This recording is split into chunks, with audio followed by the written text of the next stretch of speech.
has dramatically changed in the past 4 years. Hi, my name is Ami Shalev, and I'm a hacker.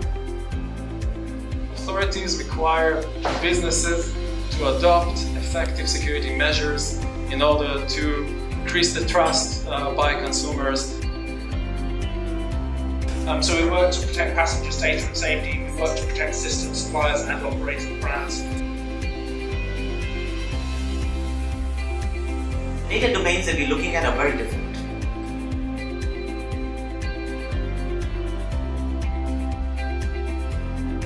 Much thank you UK Israel Tech Hub for this wonderful opportunity and our cooperation.